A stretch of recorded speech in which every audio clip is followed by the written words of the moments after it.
एक बार फिर हम परमेश्वर का धन्यवाद देते हैं कि प्रभु ने हमें ये अवसर दिया कि हम जो हमारी प्रकाशित वाक्य की जो पुस्तक है, भविष्यवाणी के तौर पे जो जाने जाने वाली नए नियम में पुस्तक है, हम उस पुस्तक से पिछले कुछ हफ्तों से हम अध्ययन कर रहे हैं।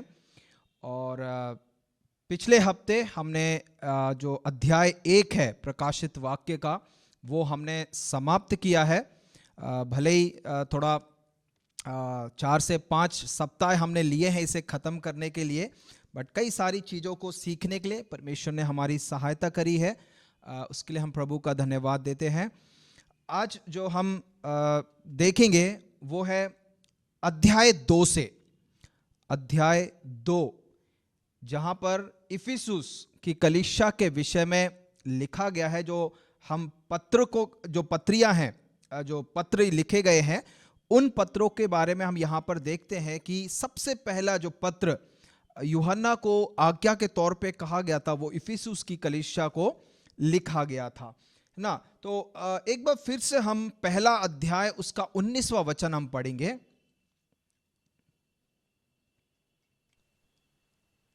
इसलिए जो बातें तूने देखी हैं और जो बातें हो रही हैं और जो बातें इसके बाद होने वाली हैं, उन सब को लिख ले। आमीन। तो यहां पर हमने पिछले दिनों में सीखा है, जहां पर 19वें वचन में परमेश्वर यीशु मसीह यूहन्ना को क्या कहता है, इसलिए जो बातें तूने देखी हैं, है ना। तो हमने वो जो बातें यूहन्ना ने देखी थी वो पहले अध्याय में हमने सीख चुके हैं।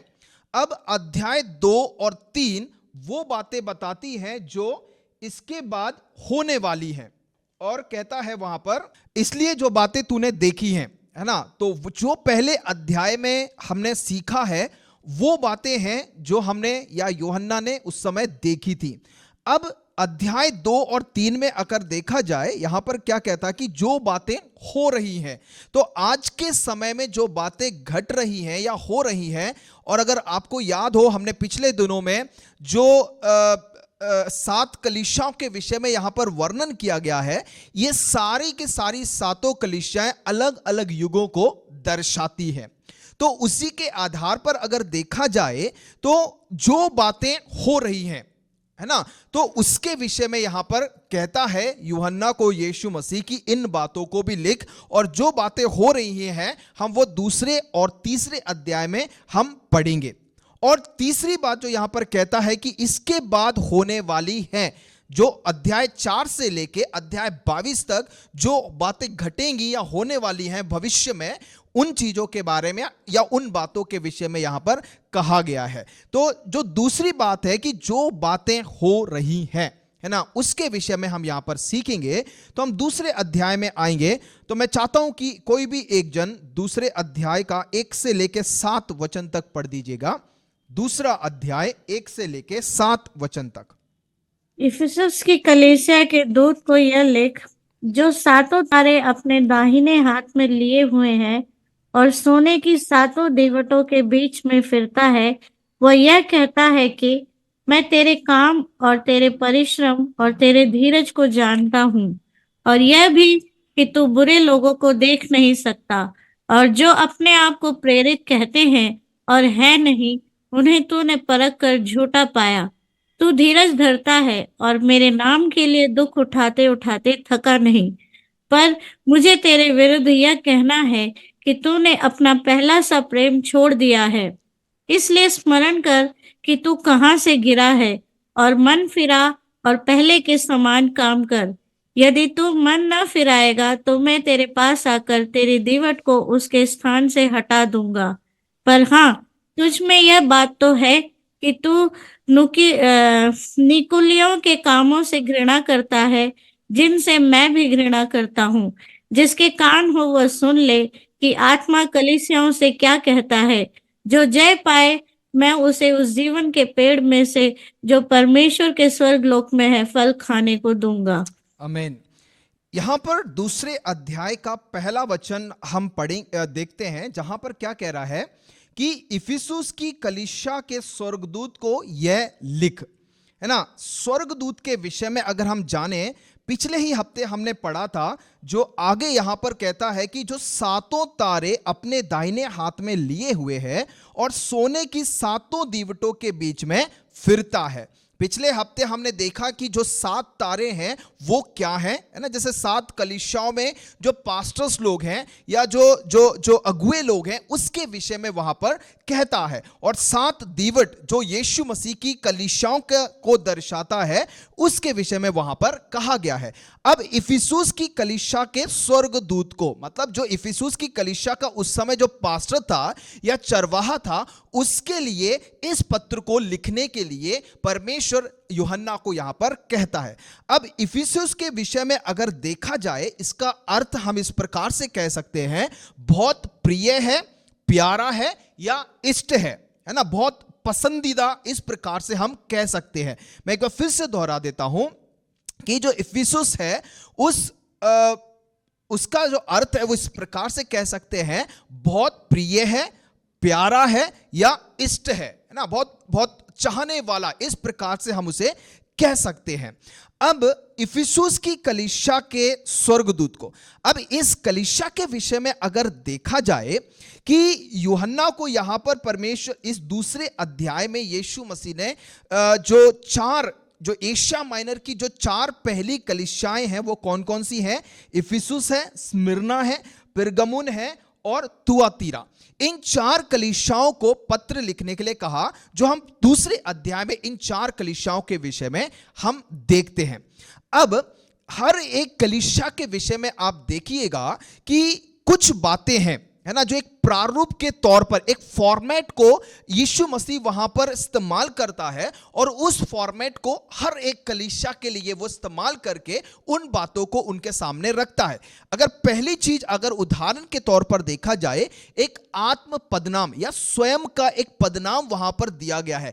आप इन सारी कलीसियाओं का जहां पर शुरू किया गया है, आप उसके शुरुआत में देखिएगा, वहां पर यीशु मसीह अपने आप को संबोधित करके क्या कहता है? इफिसुस को कहता है, जो 7 तारे अपने दाहिने हाथ में लिए है और सोने की 7 दीवटों के बीच में फिरता है, वो कहता है ना। ये किसके विषय में कौन कह रहा है? यीशु मसीह। अब स्मिर्ना की कलीसिया में आप जाइएगा, वहां पर भी इस प्रकार से कहता है, जो प्रथम और अंतिम है, जो मर गया था और अब जीवित हो गया है, वो यह कहता है।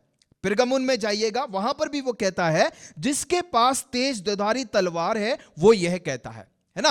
तो हर एक कलीसिया को जब वो संबोधित कर कर कह रहा है, तो सबसे पहले वो अपना आत्म पदनाम या स्वयं का पदनाम करके वहां पर संबोधित कर रहा है।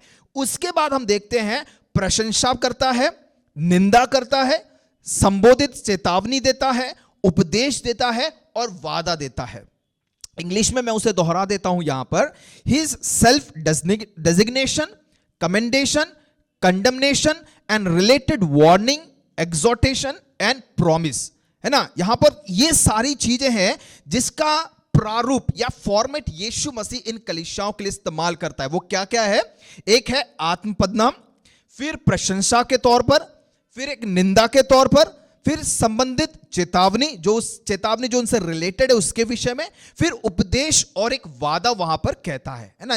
आप हर एक कलीसिया के अंत में आप पढ़िएगा, वहां पर वादा क्या कहा गया है कि जो जय पाएगा, है ना, कि यीशु मसीह इस प्रकार से करेगा, यीशु मसीह इस प्रकार से आशीष देगा, उन चीजों को हम वहां पर वायदों के तौर पर हम देखते हैं।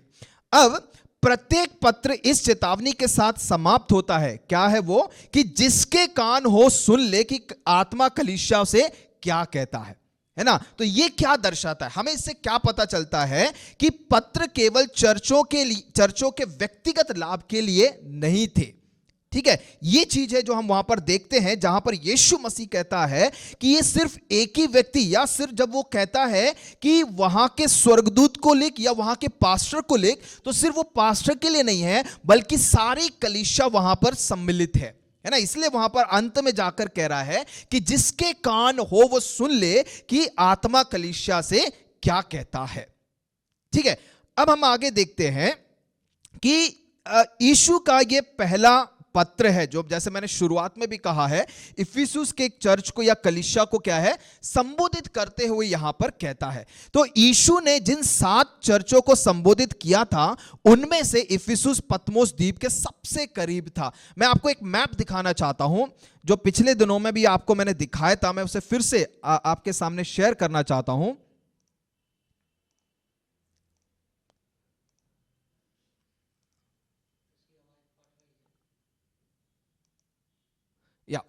यहां पर देखिएगा आप, ये 7 कलीसियाएं हैं जो कि एशिया माइनर में हम देखते हैं।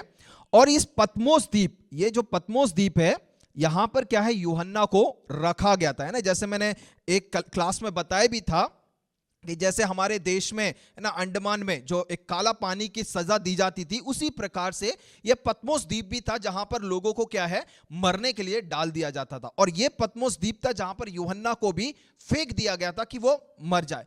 तो इस पतमोस द्वीप के सबसे करीबी, है ना, जो एक कलीसिया थी, वो है इफिसुस की कलीसिया, है ना। तो आप देख लीजिएगा, 1 नंबर, 2 नंबर, 3, 4, 5, 6, 7, है ना। तो ये सातों कलीसिया हैं, इफिसुस की, स्मिर्ना, परगमुस, तैतीरा, सरदीस, फिलाडेल्फिया, लौदीशिया, है ना। तो यहां पर हम देखते हैं कि ये जो पतमोस द्वीप है, ये वो द्वीप है जहां पर यूहन्ना ने क्या है, उस प्रकाशन को प्राप्त किया था, उस विजन को, दर्शन को प्राप्त किया था, और जहां पर उसे ये आज्ञा मिली थी कि वो इन 7 कलीसियाओं को क्या करे, वो पत्र लिखे। ठीक है, आगे हम क्या देखते हैं, इस कलीसिया के विषय में अब हम देखते हैं कि यूहन्ना द्वारा, है ना, सबसे पहले इस कलीसिया को हम देखते हैं, पढ़िएगा प्रेरितों के काम 20 अध्याय उसका 31 वचन पढ़िएगा।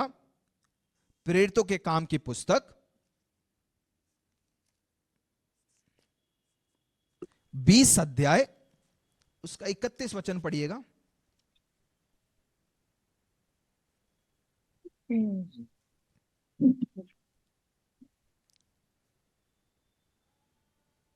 इसलिए जागते रहो और स्मरण करो कि मैंने 3 वर्ष तक रात दिन आंसू बहा बहा कर हर एक को चेतावनी देना न छोड़ा। ओके, यहां पर क्या देखते हैं कि यूहन्ना द्वारा चर्च को, इस इफिसुस की कलीसिया को यीशु द्वारा, है ना, जो यीशु ने जब उसे कहा है कि पत्र लिखने के लिए, तो भेजने से लगभग 43 साल पहले, है ना, पौलुस को हम यहां पर देखते हैं कि उसने क्या है, कलीसिया में, इफिसुस की कलीसिया में कितने साल बिताए थे, 3 साल वो कलीसिया में बिताता है। और जहां पर हमने प्रेरितों के काम 20 अध्याय उसके 31वें वचन में पढ़ा है, जहां पर पौलुस खुद वहां पर संबोधित करते हुए इफिसुस के लोगों को कहता है, एक उपदेश देकर वहां पर उनके प्राचीनों को क्या कह रहा है, इसलिए जागते रहो और स्मरण करो कि मैंने 3 वर्ष तक रात दिन आंसू बहा बहाकर हर एक को चेतावनी देना ना छोड़ा, है ना। तो इस इफिसुस की कलीसिया का निर्माण करना, इस इफिसुस की कलीसिया को बनाना कोई एक दिन या 2 दिन का कार्य नहीं था, या कोई आसान खेल वहां पर नहीं था। पौलुस ने मेहनत करी है, पौलुस ने आंसुओं को बहाया है, और सिर्फ 1 महीना 2 महीने नहीं, मगर यहां पे कहता है कि 3 वर्ष तक वो क्या है, रात दिन आंसू बहा बहाकर उस कलीसिया को खड़ा किया है ना। अब आगे एक और वचन पढ़िएगा, प्रेरितों के काम 19 का 10 पढ़िएगा।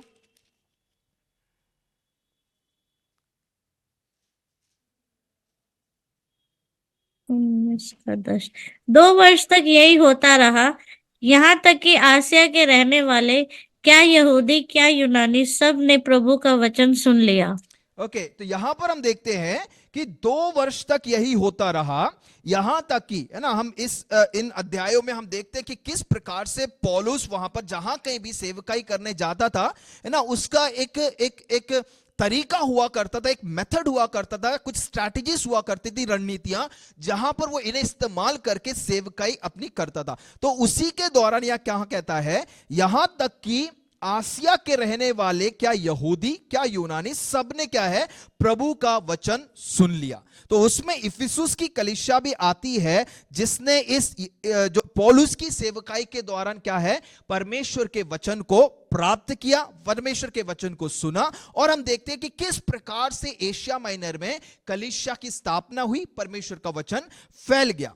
और इसी कलीसिया में क्या है कि यूहन्ना इस कलीसिया के पास्टर के तौर पे कुछ समय के लिए कार्य करता है या सेवकाई करते हैं, हम वो भी देखते हैं, है ना। यहाँ पर लिखा गया है कि परंपरा यूहन्ना को इफिसुस के चर्च के पादरी के रूप में रखती है जब तक कि उसे पतमोस में निर्वासित नहीं कर दिया गया। अगर आपको याद है, मैंने एक समय आपको बताया भी था कि यूहन्ना को पतमोस में मरने के लिए फेंक दिया गया, बट वहां से वो बचकर वापस इफिसुस में आता है। और एक और समय था उससे पहले भी कि उबलते हुए तेल के अंदर उसे, गर्म तेल में उसे डाल दिया, फिर भी वहां से बचकर। तो इफिसुस थी वो कलीसिया जहां पर एक पासमान के तौर पर यूहन्ना खुद वहां पर सेवकाई किया है ना। ये एक परंपरा के तौर पे लोगों का कहना है, इतिहास का कहना है कि ये यूहन्ना ही था जिसने इफिसुस की आगे के समय के जो कलीसिया के पास्टर के तौर पे वहां पर सेवकाई की थी। अब आगे हम देखते हैं कि इफिसुस की कलीसिया के दूत को, जब यहां पर हम वापस आएंगे प्रकाशित वाक्य 2:1 में, यहां पर हम कुछ इफिसुस शहर का चरित्र के विषय में मैं आपके सामने कुछ बातों को रखना चाहता हूं, है ना। उसके पहले ही वचन में क्या कह रहा है, जैसा हमने पढ़ा भी है कि इफिसुस की कलीसिया के स्वर्गदूत को यह लिख। अब स्वर्गदूत के लिए जब हम पहला अध्याय उसके 20वें वचन में जब हम पढ़ते हैं, वहां पर पिछले हफ्ते हमने देखा भी है कि ये जो चर्चा वहां पर की गई है किसके बारे में वहां पर लिखता है। तो यह स्वर्गदूत इफिसुस में चर्च का एक पादरी हो सकता है या पास्टरमैन था वहां पर, या इफिसुस में चर्च के कामकाज को देखने वाला एक स्वर्गदूत भी हो सकता है। मगर जिस प्रकार से हमने अध्ययन किया है, हम कह सकते हैं कि ये एक पास्टरमैन है, वहां का एक स्वर्गदूत के तौर पर यहां पर संबोधित किया गया है। तो उसे कहा गया है, क्या कहा गया है कि जो सातों तारों कलीसिया के स्वर्गदूत को यह लिख, जिस जो पत्र को लिखने के लिए कहता है। तो जैसे मैंने कहा कि मैं इफिसुस के विषय में कुछ बातों को आपके सामने रखना चाहता हूं।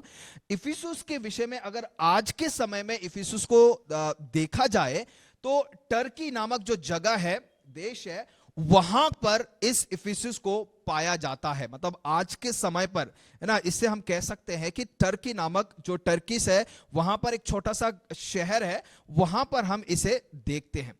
और 262 एडी में हम देखते हैं कि कुछ लोगों के द्वारा, जो जिन्हें हम गोत्स कहते हैं, उनके द्वारा इस इफिसुस नगर को क्या है, सत्यानाश कर दिया गया था। और जो सबसे बड़ी बात जो है कि वहां का जो सबसे बड़ा जो मंदिर है, अर्थमाइस के नाम से जाना जाने वाला, है ना, क्योंकि अगर देखा जाए तो हम कह सकते हैं कि जो डायना है ना, एक जो उनकी जो देवताओं के तौर पर जाने जाने वाला एक जो भगवान है सबसे बड़ा, उसकी जो मूर्ति है सबसे बड़ी, वो इस जगह में पाई जाती थी, इस टेंपल ऑफ अर्थमाइस में पाई जाती थी।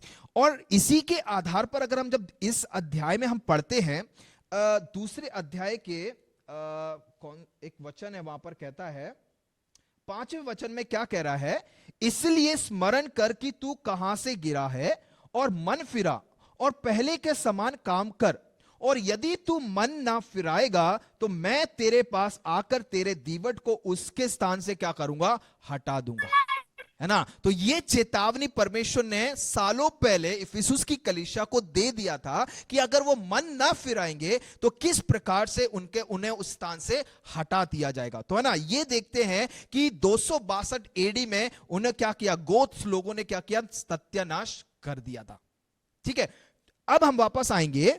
अब इस महान शहर क्षेत्र के बारे में अगर देखा जाए, एक धार्मिक, सांस्कृतिक और आर्थिक केंद्र के रूप में प्रसिद्ध था, है ना। जैसे अगर आज हमारे भारत देश में आप ले लीजिएगा, भले ही जो दिल्ली है हमारी राजधानी है, मगर इससे भी बढ़कर जो मशहूर देश है वो मुंबई के तौर पे या शहर है, वो मुंबई ही जाना जाता है ना।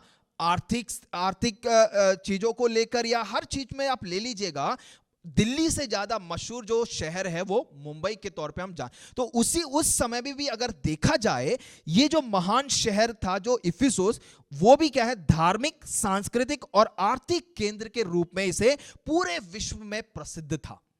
और इफिसुस में जो प्रेजेंट क्षमता में, है ना, जो जैसे मैंने कहा कि जो देवी डायना है, उसका उल्लेखनीय जो मंदिर है वो भी यहां पर पाया जाता था, वहां पर इस जगह में देखा जाता था। और यहां पर सबसे बड़ा जो पाप हम यहाँ पर इस मंदिर में होते हुए देखते हैं कि अनैतिक यौन संबंध के साथ की जाती थी। क्योंकि यहाँ पे जो जो डायना जो देवी है और जो वहां पर जो पुजारी और उनकी जो पत्नियां हुआ करती थी, वो इस प्रकार के अनैतिक यौन संबंध बना के रखती थी। तो इस प्रकार का माहौल, अनैतिकताएं वहां पर उस देश में थी या उस प्रदेश में थी। तो इफिसुस में डायना का यह विशाल मंदिर प्राचीन दुनिया के 7 आश्चर्यों में से एक माना जाता है। मतलब है ना, 7 अजूबे हम देखते हैं ना, जिसमें से हमारा जो आगरा का ताजमहल भी उनमें से एक है। तो आज के दिन भी अगर कहा जाए तो ये जो मंदिर है ये 7 अजूबों में आता गिना जाता है।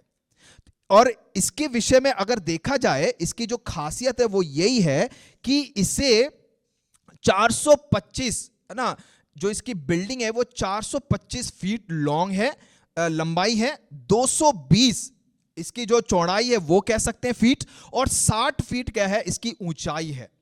और इसे जिस प्रकार से इसे कंस्ट्रक्ट किया गया, बनाया गया है, हम देख सकते हैं 127 मार्बल के जो पिलर हुआ होते हैं उनके उसके ऊपर इसे खड़ा किया गया है ना। तो ये है, बहुत सारी खासियत है यहां पर इफिसुस के विषय में। मैं उन सब बातों में नहीं जाना चाहता हूं, मगर एक नजर से अगर उसे देखा जाए तो हम कह सकते हैं कि एक सबसे बड़ा देश है, व्यापार का केंद्र है, धार्मिक स्थल है, एक सबसे बड़ा अजूबा है, रीति रिवाज का केंद्र है, जादू टोना का अड्डा है। और उस समय क्या है, जैसे आज ओलंपिक्स है ना, जो खेल है 3 साल 4 साल 5 साल के बाद जो आता है, उस समय इफिसुस शहर भी इस नाम से प्रसिद्ध था कि यहां पर सारे प्रकार के खेल यहां पर खेले जाते थे।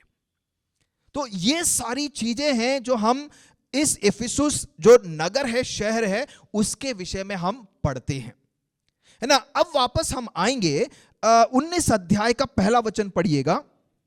19 अध्याय का, सॉरी, प्रकाशित वाक्य, प्रेरितों के काम की पुस्तक, प्रेरितों के काम की पुस्तक 19 का 1 पढ़िएगा।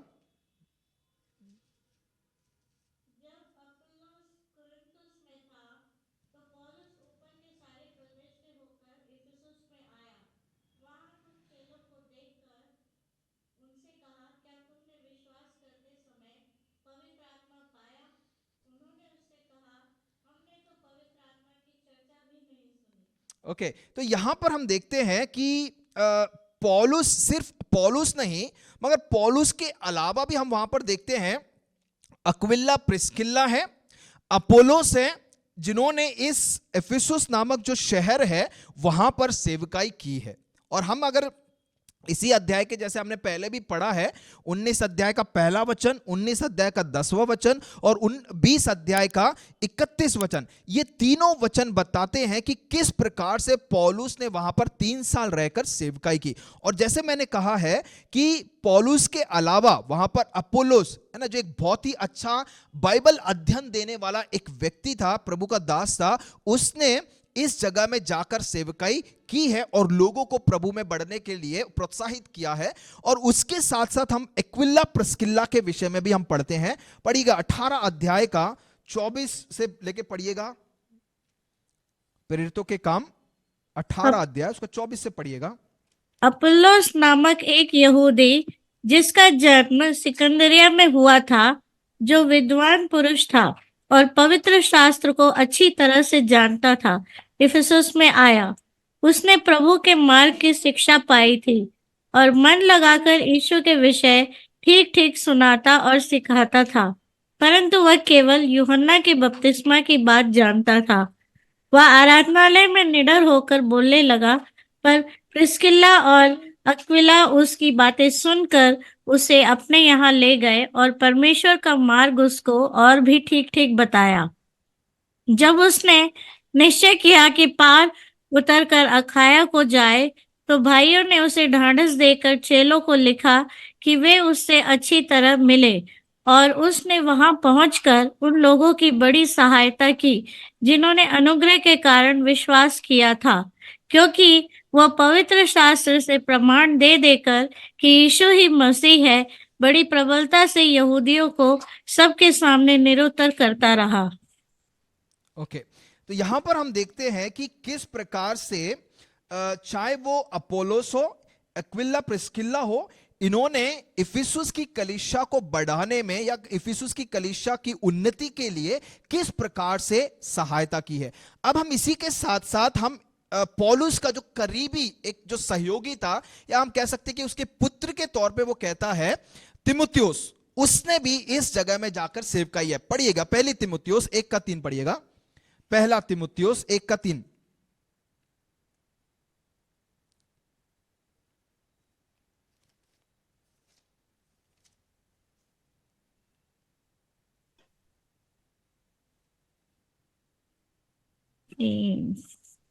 जैसे मैंने मकिदुनिया को जाते समय तुझे समझाया था कि इफिसुस में रहकर कुछ लोगों को आज्ञा दे कि अन्य प्रकार की शिक्षा ना दे।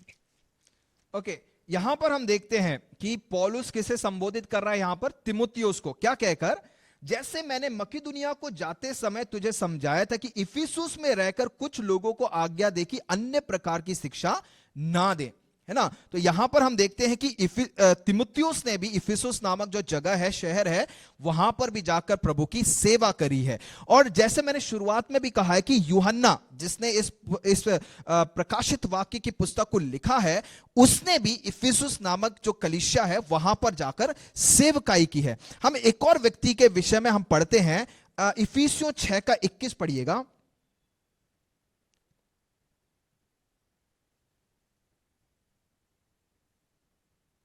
6:21। क्योंकि मेरे लिए जीवित रहना मसीह है और मर जाना लाभ है। इफिसियों की पत्री, इफिसियों है ना, इफिसियों 6:21। तुखिकुस जो प्रिय भाई और प्रभु में विश्वास योग्य सेवक है, तुम्हें सब बातें बताएगा कि तुम भी मेरी दशा जानो कि मैं कैसा रहता हूँ। ओके, ये है एक और व्यक्ति, प्रभु का दास तुखिकुस, है ना, जो एक पौलुस का एक प्रिय भाई के तौर पर जाना गया है और प्रभु में एक विश्वास योग्य दास था। उसके विषय में भी कहा गया है कि उसने भी इफिसुस नामक जो कलीसिया है वहां पर जाकर सेवकाई की है। तो सिर्फ पौलुस ही नहीं, बल्कि पौलुस के साथ साथ अपोलोस भी हमने देखा है, एक्विला प्रिस्किल्ला को देखा है, तिमुथियुस को देखा है, यूहन्ना को देखा है, और यहां पर हम देखते हैं तुखिकुस को भी हमने देखता है कि किस प्रकार से उसने जाकर वहां पर सेवकाई की है। और इन तमाम लोगों के सेवकाई के बावजूद जहां पर हम देखते हैं कि पौलुस ने 3 साल, है ना, रात दिन आंसू बहाकर इस कलीसिया के लिए प्रार्थना कर इस कलीसिया को वहां पर खड़ा किया है ना। एक और वचन हम पढ़ेंगे फिर आगे बढ़ेंगे। इफिसियों की पत्री 1 अध्याय उसका 1 वचन पढ़िएगा। इफिसुस की पत्री पौलुस की ओर से, हाँ। जो परमेश्वर की इच्छा से यीशु मसीह का प्रेरित है, उन पवित्र और मसीह यीशु में विश्वासी लोगों के नाम जो इफिसुस में है। आमीन। यहां पर कहता है किसके, ये जो पत्री लिख रहा है, खासतौर से जो इफिसियों की पत्री लिखी गई है वो किसके लिए, इफिसुस। तो वहां पर पौलुस कहता है कि उन पवित्र और मसीह यीशु में विश्वासी लोगों के नाम जो इफिसुस में है ना। तो यहां पर देखिएगा कि जब इस पत्री को लिखा जा रहा है कि कैसे वो मसीह में पवित्र थे, विश्वास योग्य थे, मसीह में बने रहते थे, उन लोगों के नाम इस इफिसुस की कलीसिया पत्री को वो लिखता है।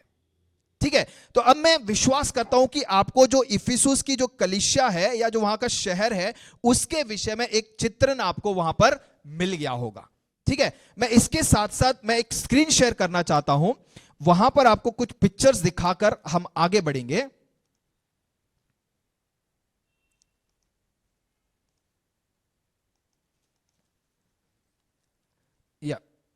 यह है 7 कलीसियाओं के विषय में हम देखते हैं। और जैसे मैंने दूसरी स्लाइड में भी मैंने आपको दिखाया था, इफिसुस, है ना, जो कि बिल्कुल पतमोस के करीबी एक कलीसिया है, और जो सबसे पहली जिसे लिखने के लिए कहा गया था पत्र, वो है इफिसुस की कलीसिया। और जैसे मैंने शुरुआत में भी बताया कि जो इफिसुस का जो मतलब है, वहां पर एक बहुत ही प्रिय, जाना जाने वाली, प्यारी और एक इष्ट कलीसिया के तौर पर उसे माना गया है। और लोगों का इसी प्रकार से कहना है कि यही एक कारण है कि सबसे पहले यीशु मसीह इफिसुस की कलीसिया को इस पत्र को लिखने के लिए कहता है। और कुछ लोग कहते हैं क्योंकि ये पतमोस के करीब था, पास था, इसलिए उसे उस कलीसिया के नाम पे सबसे पहले पत्री को लिखने के लिए कहा गया है। आगे आप देखिएगा, ये है आज की स्थिति। हम यहां पर देखते हैं कि किस प्रकार से एक खंडहर के तौर पर ही वो पड़ा हुआ है। और ये जो स्थल हुआ करता था, यहां पर ओलंपिक्स गेम्स वगैरह हुआ करते थे, है ना। ये वो जगह है जहां पर खेल, और लोग इन सीढ़ियों पर बैठकर उन तमाम गेमों को, चीजों को वो देखा करते थे, है ना। ये है आज की अवस्था, किस प्रकार से वो खंडहर पड़ा हुआ है। और ये एक वहां का मंदिर के तौर पर इसे कहा गया है। आगे ये है अगोरा, या कह सकते हैं कि एक मार्केट प्लेस, जो बाजार है ना, बाजारी करने वाली जो एक स्थल है, ये है उसका आज का स्थिति हम देखते हैं। फिर ये है जो एक मंदिर ना, जैसे मैंने आपको शुरुआत में बताया कि किस प्रकार से जो 7 अजूबों में जाना जाने वाला ये जो मंदिर है अर्थमाइस का, जहां पर डायना की जो मूर्ति वहां पर रखी गई है ना, ये है वो जगह। फिर ये है, मैंने सारी पिक्चर्स को इकट्ठा कर ये है आज की जो इफिसुस नामक जो जगह है टर्की में, वो है इसकी आज की जो स्थिति हम यहाँ पर देखते हैं। और ये है अर्थमाइस जो मंदिर है, और इसके अंदर जो मूर्ति है डायना की, है ना, ये है, हम उस प्रकार से देखते हैं। तो ये है कुछ चित्र जो मैं आपको दिखाना चाहता था, जो मैंने इंटरनेट से लेकर यहाँ पर मैंने रखा है कि आप लोग देख सकें। तो हम वापस आएंगे, अब वापस हम प्रकाशित वाक्य की पुस्तक में हम आएंगे, है ना। तो आगे बढ़ने से पहले मैं पूछना चाहता हूं आप लोगों को, अब थोड़ा इफिसुस के विषय में पता चल गया, इफिसुस कलीसिया या जो शहर था अब क्या है, कैसा है, उसके विषय में सबको पता चल गया? या सिर्फ एक का सर मैंने हिला हुआ देखा है, एक थम्स अप देखा है, बाकियों का नहीं पता। अब वापस से पढ़िएगा, दूसरे अध्याय का पहला वचन पढ़िएगा फिर से। इफिसुस की कलीसिया के दूत को यह लिख, जो 7 तारे अपने दाहिने हाथ में लिए हुए है और सोने की 7 दीवटों के बीच में फिरता है, वह यह कहता है कि ओके, यहां पर देखते हैं कि इफिसुस की कलीसिया के स्वर्गदूत को यह लिख। हमने इफिसुस की कलीसिया के विषय में हमने जाना है, इफिसुस का जो शहर है उसके विषय में हमने पढ़ लिया है, और जो 7 तारे अपने दाहिने हाथ में लिए हैं उन 7 तारों के विषय में भी हम पढ़ते हैं, जो 7 कलीसियाओं के पास्टर्स के तौर पे कहा गया है। और सोने की 7 दीवटों के बीच में फिरता है, जो यीशु मसीह को दर्शाता है कि किस प्रकार से कलीसियाओं के बीच में यीशु रहता है, चलता फिरता है। अब दूसरे वचन में वहां पर क्या कह रहा है कि मैं तेरे काम, तेरे परिश्रम और तेरे धीरज को जानता हूं, और यह भी कि तू बुरे लोगों को तो देख नहीं सकता, और जो अपने आप को प्रेरित कहते हैं और है नहीं, उन्हें तू परख कर झूठा पाया है ना। तो यहां पर जैसे शुरुआत में मैंने कहा था कि एक प्रशंसा के तौर पर यीशु मसीह कुछ बातों को इफिसुस कलीसिया के विषय में यहां पर बता रहा है। सबसे पहले क्या है, जब इस पत्री को शुरू किया है, यीशु मसीह वहां पर अपने आप को, स्वयं का जो पदनाम है उसे वहां पर रखकर आगे प्रशंसा के तौर पर कुछ बातों को इस कलीसिया के विषय में कहता है ना। और एक और बात मैं कहना चाहता हूं इस इफिसुस की कलीसिया के विषय में, जो इफिसुस की कलीसिया है ना, जो 7 कलीसियाएं हैं, ये अलग अलग युगों को दर्शाती है। और इफिसुस की जो कलीसिया है वो एपोस्टोलिक है ना, जो शुरुआत में जो प्रेरितों का समय था पहली शताब्दी से, उन प्रेरितों के समय में इस कलीसिया की स्थापना हुई थी। और कुछ लोगों का इस प्रकार से भी कहना है कि जो पेंतिकोस्त के दिन है ना, जो कलीसिया के इतिहास में देखा जाए, जो पेंतीकोस्त का दिन है, जब 120 लोग जब उस ऊपरी कमरे में जब प्रार्थना कर रहे थे, आराधना कर रहे थे, एक मन थे, तो दूसरे अध्याय प्रेरितों के काम की पुस्तक में हम पढ़ते हैं कि किस प्रकार से पेंतीकोस्त के दिन परमेश्वर का आत्मा उनके ऊपर उतरा। तो उस समय से लेकर, है ना, कह सकते हैं कि AD 330 तक, है ना, ये वो काल था जहां पर इफिसुस का एक काल हम देख सकते हैं, जहां पर एपोस्टोलिक जो प्रेरितों का जो समय था हम उसे वहां पर देखते हैं। और इस समय को भी अगर देखा जाए, ये वो समय था जहां पर सताव थे, पीड़नाएं थी, विभिन्न प्रकार की परेशानियों को कलीसियाएं सह रही थी अपने जीवन में। मगर इन सबके बीच में अगर देखा जाए, जैसे मैंने आपको बताया भी है कि ये जो इफिसुस की कलीसिया या इफिसुस के नगर को, शहर को देखा जाए, ये एक सबसे बड़ा शहर तो था, मगर इस शहर के बीच में क्या है, अपने ऐश्वर्य के लिए, अपने धन संपत्ति के लिए, अपने बड़े नाम काम के लिए, ये जो इफिसुस शहर है बिल्कुल घमंडी के तौर पे खड़ा हो चुका था, है ना। और देखते हैं कि यहां पर क्या रीति रिवाजों का एक केंद्र बन चुका था, जादू टोना का अड्डा बन चुका था, और ये जो शैतान का अड्डा भी, घर भी इसे माना जाने लगा था। और यहां पर अंधविश्वास, शैतानों के दोनों की तरह की बुरी बातें यहां पर प्रचलित होने लगी थी। और जैसे मैंने बताया भी है कि अनैतिकताएं, है ना, बहुत यौन संबंध इस प्रकार से मंदिरों में चारों तरफ इफिसुस के जगह में हो रही थी।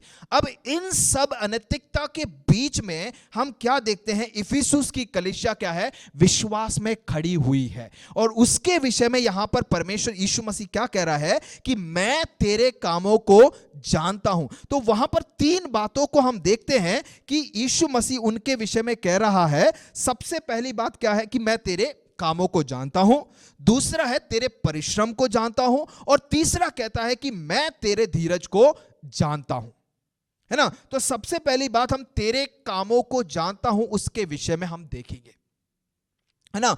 इफिसों की पत्री में जब आप पढ़ेंगे, वहां पर साफ साफ यीशु मसीह का वचन पौलुस के द्वारा कहता है कि हम अपने कार्यों से नहीं बचाए गए, है ना। यीशु मसीह का अनुग्रह है। जब आप इफिसियों की पत्री 2:8 पढ़ेंगे, वहां पर लिखा गया है कि यह परमेश्वर का अनुग्रह हम पर हुआ है कि हम बचाए गए, हम अपने कामों के द्वारा नहीं। और जब आप दूसरे अध्याय का उसी इफिसियों की पत्री 2:10 भी पढ़ेंगे, तो वहां पर लिखा गया है कि हम सब अच्छे कामों के लिए सृजे गए। पढ़िएगा, इफिसियों 2:10 पढ़िएगा एक बार। क्योंकि हम उसके बनाए हुए हैं और मसीह यीशु में उन भले कामों के लिए सृजे गए जिन्हें परमेश्वर ने पहले से हमारे करने के लिए तैयार किया। ओके, तो परमेश्वर ने क्या है, हमारे जीवन में इन कार्यों को करने के लिए परमेश्वर ने क्या है, पहले ही से ठहराया है।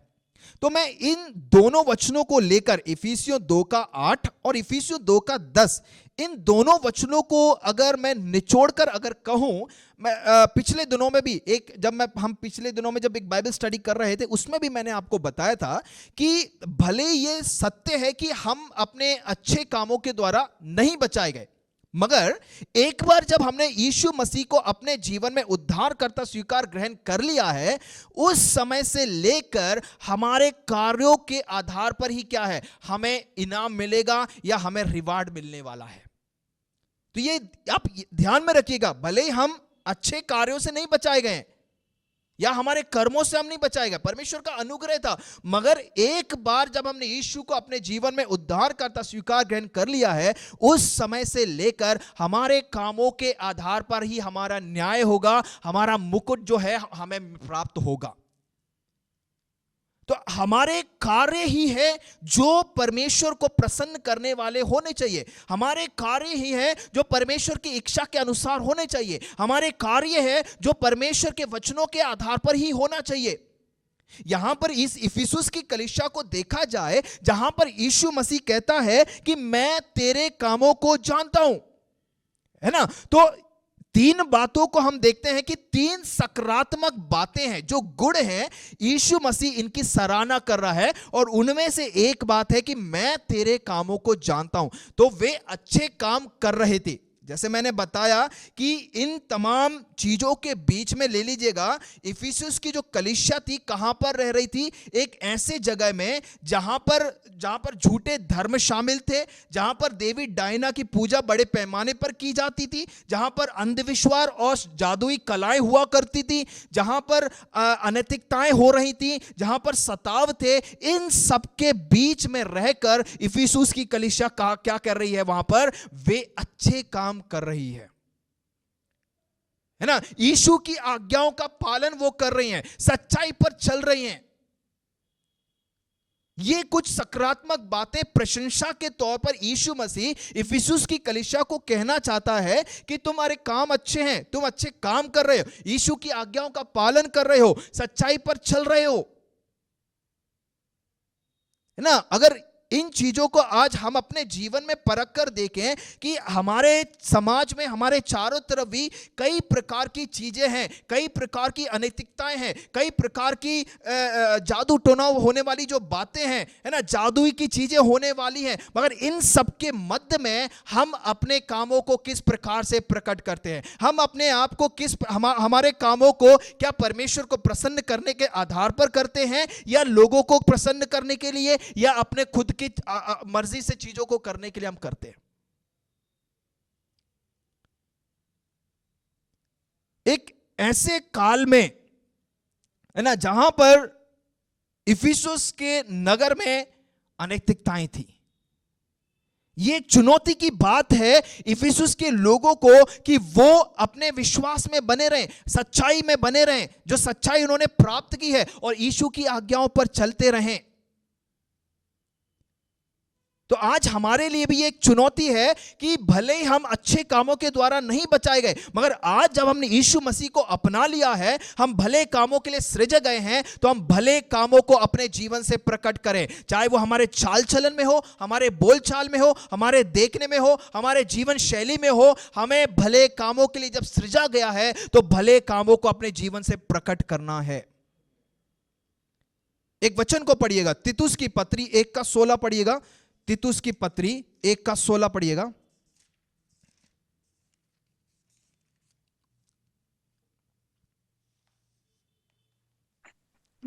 पर मुझ पर इस एक मिनट, तीमुथियुस सही था, एक का कितना? 1:16, तीतुस 1:16। वे कहते हैं कि हम परमेश्वर को जानते हैं पर अपने कामों से उसका इनकार करते हैं, क्योंकि वे घृणित और आज्ञा ना मानने वाले हैं और किसी अच्छे काम के योग्य नहीं। ओके, यहां क्या कह रहा है कि वे कहते तो हैं, है ना। अब ऊपर जब पढ़ोगे तो यहूदियों के विषय में, है ना, लोगों के विषय में इस प्रकार से कहा गया है, और कुछ भविष्यवक्ता भी है, कुछ पाखंडी शिक्षक हैं, उनके विषय में यहां पर कहा गया है। क्या कहा गया है?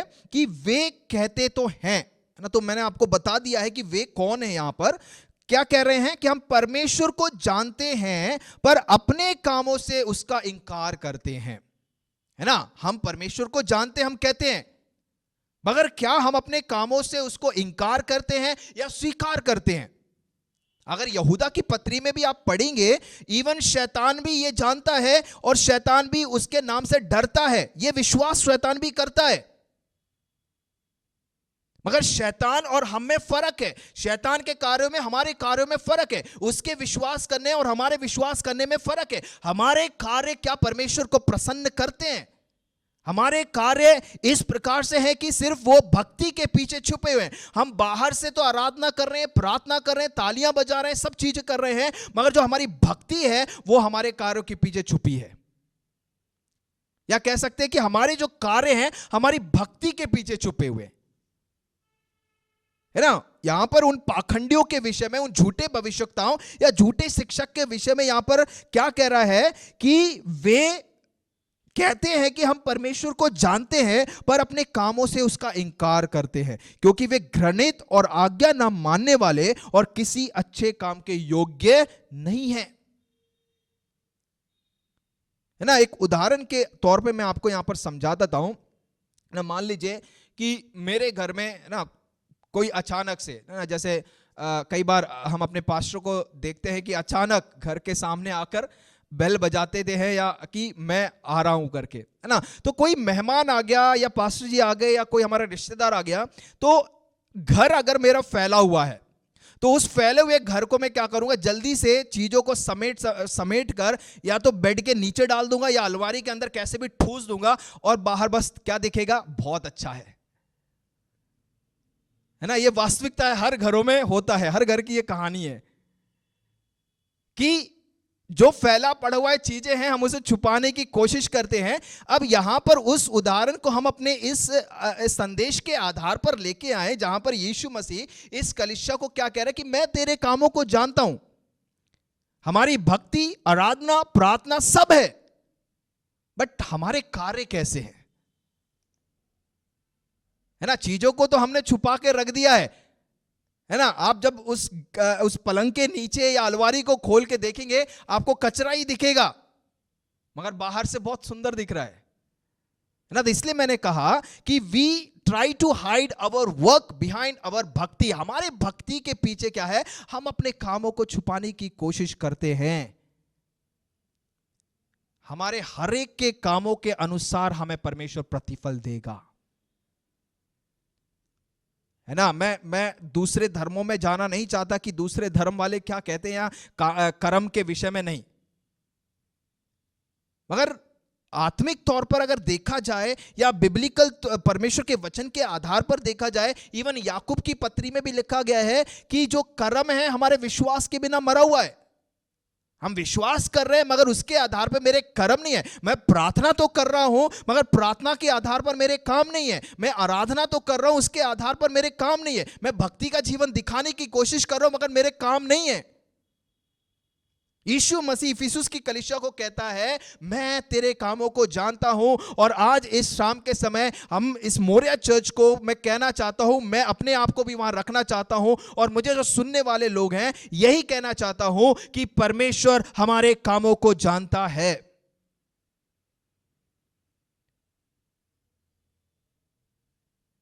ना। जब पौलुस जब आखिरी सांसें तो नहीं गिन रहा था, मगर है ना जब आखिरी समय था उसका, है ना, कि जब तलवार की आवाज उसे सुनाई दे रही थी, पैना किया जा रहा है तलवार को उसको गले को काटने के लिए, अंत में वो क्या कहता है कि मैंने अच्छी कुश्ती लड़ ली है, मैंने अच्छी दौड़ दौड़ी है, अब मेरे लिए क्या है, एक मुकुट रखा गया है ना। वो इतना आत्मविश्वास था, एक कॉन्फिडेंट उसके जीवन में था कि उसने जो कार्य किए हैं वो परमेश्वर को प्रसन्न करने वाले थे। आज हम में से कितने लोग कह सकते हैं कि हमारे काम, हमारा परिश्रम, हमारा धीरज परमेश्वर को प्रसन्न करता है। खास तौर से जो हमारे काम हैं, हम सब परमेश्वर को जानते हैं, हम सब प्रार्थना करते हैं, हम सब आराधना करते हैं, मगर हमारे कार्य कैसे हैं। आज रात हमें अपने जीवन को संशोधन करने की जरूरत है, हमें एग्जामाइन करने की जरूरत है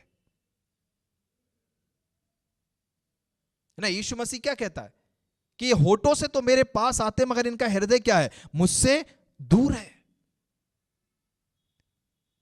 पिछले शुक्रवार को मैं जो प्रचार उत्पत्ति की पुस्तक से मैंने किया था 5वें अध्याय से, जहां पर हमने हनोक के बारे में पढ़ा था और आबेल के बारे में हमने पढ़ा था, जहां पर उस समय के अगर काल को देखा जाए, उस समय का जो पीढ़ी थी उनको देखा जाए, वो दुष्ट पीढ़ी के तौर पर वहां पर उन्हें कहा गया है, अधर्मी पीढ़ी के तौर पर उन्हें कहा गया। मगर उस अधर्मी पीढ़ी के समय बीच में हम इन दो व्यक्तियों को देखते हैं जो परमेश्वर के साथ साथ चले, जिन्होंने परमेश्वर की इच्छा के अनुसार चीजों को किया, परमेश्वर के कामों को अपने जीवन में प्रकट किया है। आज हमारे लिए भी मेरे प्रिय लोगों ये चुनौती है कि हम अपने माहौल को हम ब्लेम नहीं कर सकते।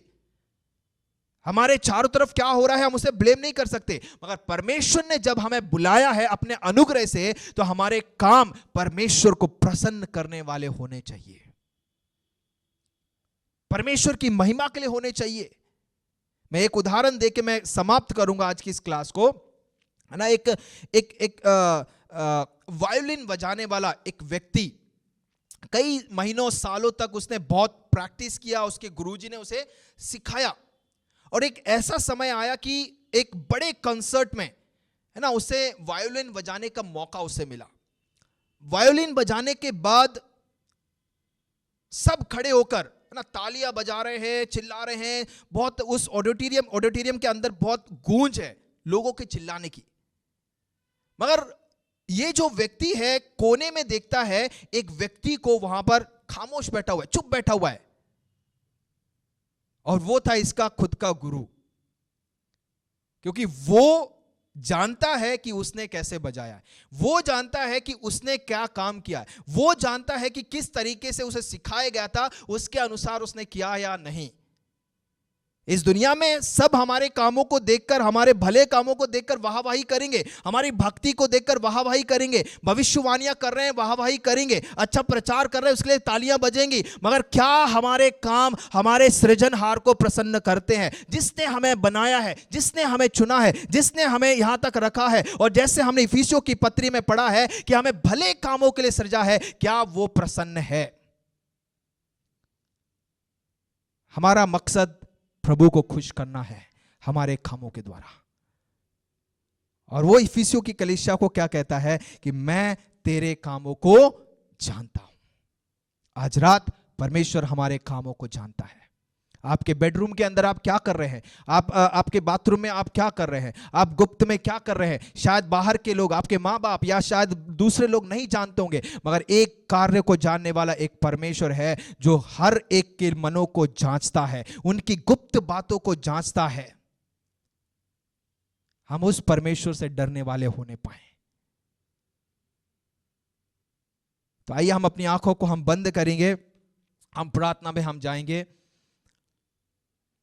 आज इस रात्रि के समय हमने इफिसुस की कलीसिया के विषय में हमने पढ़ा है कि क्या अवस्था थी, कि किस प्रकार से, है ना, जब यीशु मसीह वहां पर कहता है कि तू अपने पहले प्यार को खो चुका है। अगर उस पहले प्यार को अगर देखा जाए कि शुरुआत में किस प्रकार से उस कलीसिया का प्रेम था, उस कलीसिया का एक ईगरनेस था परमेश्वर को जानने का, प्रभु के पीछे चलने का, मगर उस पहले प्यार को आज खो चुके हैं। परमेश्वर हमारे कामों को जानता है। उस इफिसुस नगर के बारे में हमने देखा कि चारों तरफ क्या हालतें थी, चाहे वो सांस्कृतिक तौर पे हो, आर्थिक तौर पे हो, धार्मिक तौर पे हो। वो शहर आज के समय पर देखा जाए तो तहस नहस कर दिया गया है। और यीशु मसीह ने उन्हें पहले ही चेतावनी दी थी कि अगर तू वापस नहीं आएगा, पश्चाताप नहीं करेगा, तो उसकी जगह से उसका दीवट हटा दिया जाएगा। आज ये हमारे लिए एक संदेश है। हमारे कार्यों को जानने वाला, हमारे कार्यों को देखने वाला एक परमेश्वर है।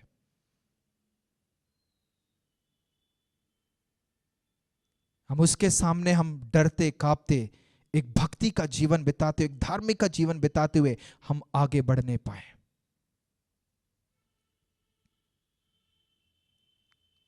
अगर आज हम पश्चाताप नहीं करते, परमेश्वर का वचन कहता है कि समय आएगा कि हमारे उस जगह से उस दीवट को हटा दिया जाएगा।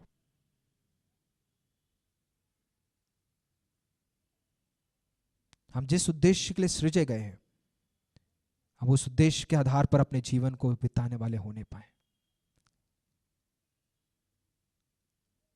आइए हम सब प्रार्थना करते समय मैं निवेदन करूंगा ब्लेसी दीदी से कि प्रार्थना में अगुवाई करें। हालेलुया। धन्यवाद धन्यवाद प्रभु जी।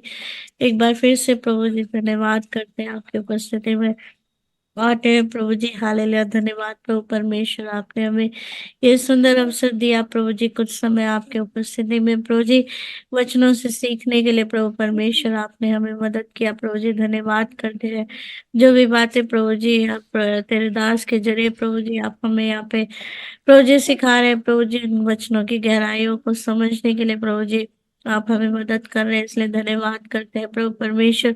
और भी प्रकाशनों को प्रभु जी हम पा पाए प्रभु जी, इसके लिए आप हमें प्रभु जी सहायता मदद करें प्रभु परमेश्वर। इन दिनों प्रभु जी जो कलीसिया के लिए प्रभु जी हालेलुया प्रभु परमेश्वर, जो हमारे लिए प्रभु जी कहा गया प्रभु परमेश्वर, हम प्रभु परमेश्वर अपने कार्यों के लिए प्रभु जी हालेलुया आपके उपस्थिति में प्रभु जी हम सिर्फ प्रभु जी हालेलुया बाहरी तौर से नहीं प्रभु परमेश्वर, प्रभु जी आत्मिकता में प्रभु जी हम पूरे विश्वस्तता के साथ प्रभु जी आपके उपस्थिति में हम में से हर एक जन आने पाए प्रभु परमेश्वर हालेलुया।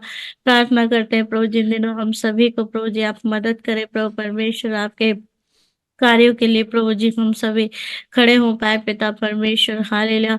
हमारी परिस्थितियों का रोना लेकर नहीं प्रभु जी, पर उन परिस्थितियों में भी प्रभु जी आपकी उपस्थिति में खड़े होने के लिए प्रभु जी, आपके कार्यों के लिए प्रभु जी इस्तेमाल होने के लिए प्रभु परमेश्वर, हम में से हर एक जन कलीसिया में जितने लोग हैं प्रभु जी हर एक को मदद करें प्रभु परमेश्वर। धन्यवाद करते हैं प्रभु जी आपके दास के लिए प्रभु जी, सुंदर वचनों से प्रभु जी हमें सिखाने के लिए प्रभु जी आप अपने दास को इस्तेमाल कर रहे हैं, इसलिए धन्यवाद करते हैं प्रभु जी। उनके सारी मेहनत प्रभु जी जो भी वो करते हैं प्रभु परमेश्वर, आप सब कुछ जान रहे हैं प्रभु जी, आप उन्हें और भी आशीषित करें, अनुग्रहित करें, पूरे परिवार को संभाले प्रभु परमेश्वर, और भी प्रभु जी अद्भुत रीति से आप उन्हें इस्तेमाल कीजिए पिता परमेश्वर। धन्यवाद करते हैं जितने भी लोग प्रभु जी इस अध्ययन में बैठे उन सबों को प्रभु जी आपके हाथों में सौंप देते हैं प्रभु जी, एक एक जन को सहायता मदद करे प्रभु जी। इन दिनों आपके वचनों से निरंतर हम सभी सीख पाए प्रभु जी, सिर्फ सीखना मात्र नहीं प्रभु जी, उस वचनों को प्रभु जी हमारे जीवनों में लागू करने के लिए प्रभु परमेश्वर आप हमारी सहायता मदद करें प्रभु परमेश्वर। धन्यवाद करते हैं प्रभु जी, आपने हर एक बातों में प्रभु जी हमें सहायता मदद की, इसलिए धन्यवाद करते हैं प्रभु जी। आपने हमारी प्रार्थनाओं को सुना, इसलिए धन्यवाद करते हैं प्रभु जी। सारा आदर महिमा आपको देते हैं प्रभु जी। इस प्रार्थना विनती को प्रभु यीशु मसीह के सामर्थ्य नाम से मांग लेते हैं, आमीन। आमीन आमीन। सबको जय मसीह। प्रभु सबको आशीषित करे। इसी प्रकार से इस क्लासेस में हर गुरुवार को आप लोग जुड़ते रहिएगा। प्रभु सबको आशीषित करे। सभी को जय मसीह।